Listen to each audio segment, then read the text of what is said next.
Chart of account.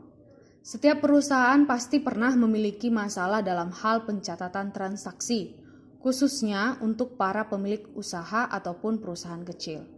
Jika kendala ini dibiarkan saja, maka tentunya akan bisa menyebabkan masalah dan berkepanjangan.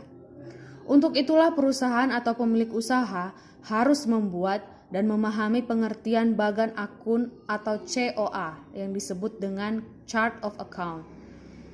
Pengertian COA atau Chart of Account atau dalam bahasa Indonesianya adalah bagan akun adalah suatu daftar berbagai akun perusahaan yang sering digunakan untuk melakukan identifikasi ataupun melancarkan proses pencatatan transaksi, baik itu dalam hal pemasukan maupun pengeluaran.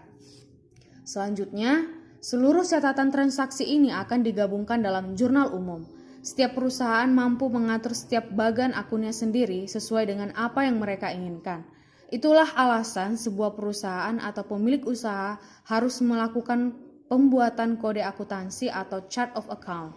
Nah, kode akun akuntansi atau chart of account atau disebut dengan COA adalah sebuah daftar dari akun-akun perusahaan yang digunakan untuk mengidentifikasi atau memperlancar proses pencatatan transaksi, baik itu pemasukan maupun pengeluaran.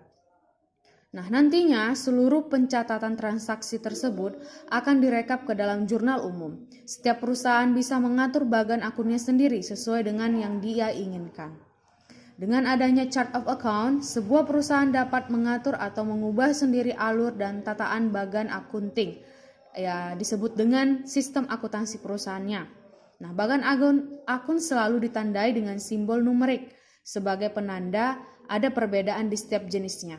Nah, umumnya fungsi metode pembuatan chart of account ini atau disebut dengan COA adalah untuk menampilkan laporan keuangan mulai dari neraca hingga laporan laba, kemudian bisa dilanjutkan dengan akun-akun lainnya seperti model ekuitas, biaya atau pengeluaran dan kewajiban atau hutang.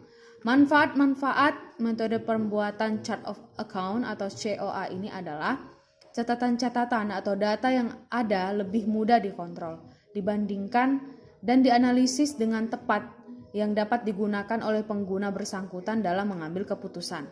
Kemudian dapat memudahkan dalam memperbaiki data-data atau catatan-catatan yang mengalami perubahan yang disebabkan oleh kesalahan pengguna atau terjadinya transaksi tambahan.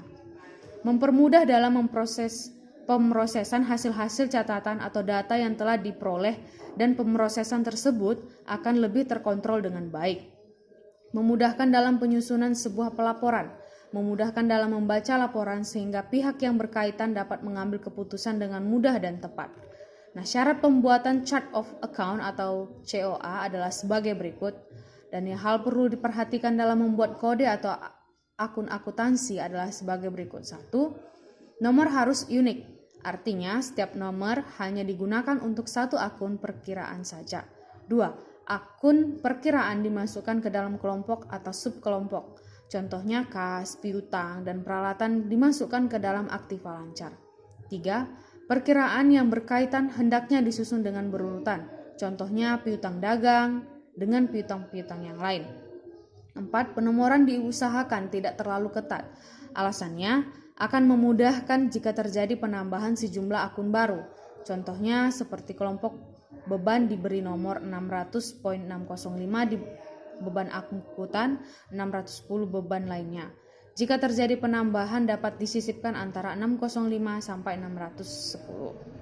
5. Nama akun rekening sebaiknya singkat dan jelas. Contohnya, beban perjalanan dinas lebih baik daripada beban berjalan keluar kota bagi direksi. Nah, jenis-jenis chart of account atau COA adalah sebagai berikut. 1. Angka atau numerik. Angka merupakan simbol yang paling banyak digunakan dalam pembuatan kode akun dalam chart of account atau bagan akun. Contohnya, 1 sampai 000 aset atau aktiva, 200 sampai 000 utang, 300 sampai 000 modal, 500 sampai 00 harga pokok penjualan, dan lain sebagainya. Huruf atau alfabet. Huruf merupakan simbol yang jarang digunakan dalam metode pembuatan chart of account atau kode akun akuntansi. Umumnya, huruf lebih sering digunakan untuk kode nama perusahaan, nama supplier, nama pelanggan atau pembeli, nama wilayah atau daerah, nama bank, dan lain sebagainya. Contoh RCPC, kode nama perusahaan untuk PT Riki Pacific. 3. Campuran angka dan huruf. Simbol campuran angka dan huruf biasanya digunakan saat simbol huruf telah dipakai untuk kode nama wilayah atau daerah, nama bank, nama pelanggan, nama supplier, maupun nama perusahaan. Namun masih dibutuhkan pembagian lanjutan agar kode-kode akuntansi atau chart of account atau disebut dengan COA ini lebih jelas dan mudah dimengerti oleh pihak yang bersangkutan.